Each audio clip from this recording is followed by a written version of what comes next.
that the motion be agreed to. The Honourable Mata Ruinui. Agāti kia ora tātou kei roti te whare. Kia ora tātou te āhuatanga o tēnei pire kei Wainganui a tātou. Ka roa tēnei pire e hikwa hara i Wainganui i ngā rupu erua i tēnei wā kua tai ki te mutunga o tāna hikwa.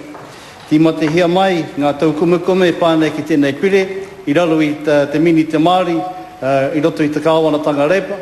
Nā kāre tutuki te kōrero, nā kua tai mai rā ki tēnei minita a tāputa Peter Sharples.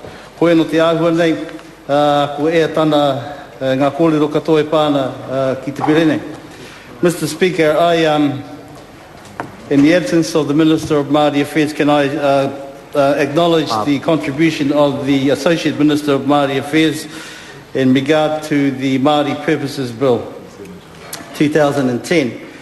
And whilst there are some positive aspects of this bill that the Labour opposition will support for obvious reasons, I have to say, Mr. Speaker, that having had considerable contact with this bill over a number of years, particularly in relation to Puke Puke Tangiora Estate, I have to say that this particular aspect of the bill is the only part of the bill that I'm completely satisfied with when you consider the long journey since 1936 of this particular matter and attempts by the Puke Puke Tangiora whānau to rectify interference by the Crown. This particular matter is a typical example of what we call the paternalism of the state, whereas a Māori whānau was considered to be incapable of managing their own estate, their own affairs, and so the Crown intervened and decided that it was in a better position to elect trustees and determine the terms of reference of this particular trust.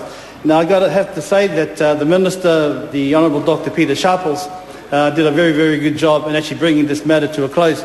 It's a pity, though, that he didn't acknowledge through some means in Parliament that this whānau was entitled to some form of compensation, if not an apology. But the Select Committee decided that that was sort of out of the terms of reference of the Select Committee and let the matter carry on. And I say, Mr. Speaker, that in my own opinion, there are a number of opportunities lost in regard to this particular bill. And I make reference to for example, the Te Rewhene Māori and the changes to the Act. In that it was a good opportunity for the Minister of Māori Affairs to once again cut away some of the strings of paternalism that the state seems to think that it needs to have over particular Māori organisations. Māori are faced with issues around land retention. Yes, they are. No doubt about that. The greatest issues that Māori are facing in the 21st century are issues around land utilisation. And this would have been a good example to make necessary changes to the bill to bring about an environment where Māori landowners could actually treat their assets or the intergenerational assets that they hold in particular land in the same way as most people would prefer to manage their land and their personal taonga. So, Mr. Speaker, sadly, this is an opportunity lost. I did speak with the Minister of Māori Affairs on a number of occasions and did try to persuade him to look a bit wider than the scope of this bill and to allow for a much more economic activity in relation to Māori assets, in particular land. The other matter that I wanted to comment on, once again, I think it's an opportunity lost, although I do congratulate him in the changes that he has made to the Māori Trust Boards Act, which basically once again cuts away the strings of the states and allows Māori Trust Boards to act like most commercial entities, to get on with the business, to grow the assets that they have without actually looking over their shoulder or picking up the phone every so often and ringing the Māori Affairs office and saying, is it all right if we have a hui to talk about some sort of economic development opportunities that we are considering? And is it all right if we spend $100 while we're doing it?